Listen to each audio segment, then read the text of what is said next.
जमलेल्या माझ्या तमाम शिवप्रेमी बांधवांनो, भगिनींनो आणि मातांनो, महाराष्ट्रामध्ये सध्या जे काही वातावरण चाललेलं आहे त्याला मी तरी राजकारण म्हणायला तयार नाही.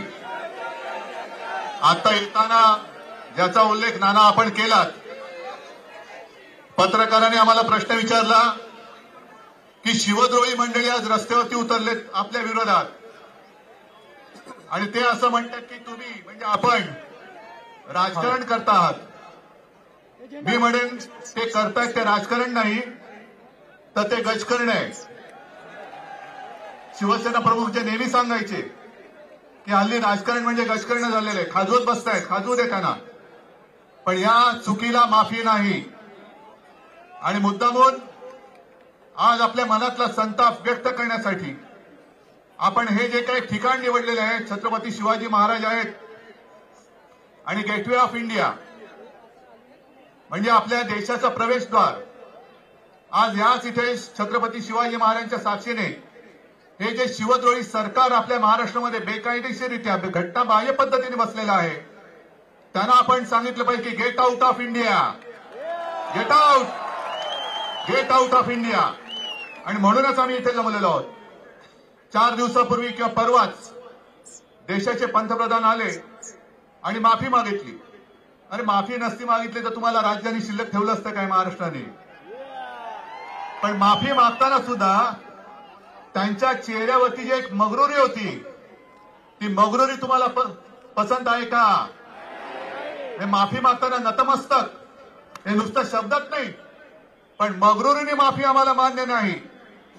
आणि त्याच वेळेला जे काही त्यांच्या व्यासपीठावरती बसले होते त्याच्यामध्ये उपमुख्यमंत्री एक शहाणा, 2 दीड शहाणे, किती शहाणे मला कल्पना नाही, 1 फुल 2 हाफ, त्यातले 1 हाफ तर हसत होता. तुम्ही महाराजांची एवढी थट्टा करता आणि तुम्हाला काय वाटतं? पहिलं म्हणजे मोदीने माफी कशासाठी मागितली? महाराजांचा पुतळा पडला म्हणून मागितली का? त्या पुतळ्यामध्ये पुतळा बसवताना भ्रष्टाचार झाला म्हणून मागितली? भ्रष्टाचारांवरती पांघरून घालण्यासाठी म्हणून मागितली? मोदीजी तुम्ही त्यावेळेला आलात, सिंधुदुर्गात आलात, निवडणुकीसाठी आलात हे तर आम्हाला माहिती होताच. आम्हाला एक वाटलं होतं, अभिमान वाटला होता की आपल्या देशात पहिला प्रथम नौदल दिन माझ्या महाराष्ट्राच्या किनारपट्टीवरती साजरा होतोय, दिमागदार केला होता. पण त्याच वेळेला घाईघाईने भ्रष्टाचार करून महाराजांचा पुतळा बसवण्याची काही गरज नव्हती. आणि मी काल परवाच जे म्हटलेलं आहे, निवडणुकीच्या वेळेला जे मोदी म्हणत होते की हे मोदी गॅरंटी आहे, हीच ती मोदी गॅरंटी, जिथे हात लावेल तिथे सत्यानाश होईल. आणि माफी तुम्ही कोणाकोणाची मागणार? महाराजांचा पुतळा कोसळला भ्रष्टाचाराने त्याच्यासाठी मागणार? तुम्हीच ते निवडणुकीसाठी म्हणून घाई गडबडीने राम मंदिर उभं केलं ते गळते म्हणून तुम्ही मागणार? घाई गडबडीने संसद भवन उभं केलं ते गळते म्हणून मागणार? दिल्लीच्या एअरपोर्टचं छत कोसळलं, विमानतळाची छत कोसळतायत, पूल कोसळतायत, सगळ्याबद्दल मोदीजी तुम्ही माफी मागण्यापेक्षा जसं आपल्या महामहिम राष्ट्रपतीजी म्हणाले की बस, आता बस झालं.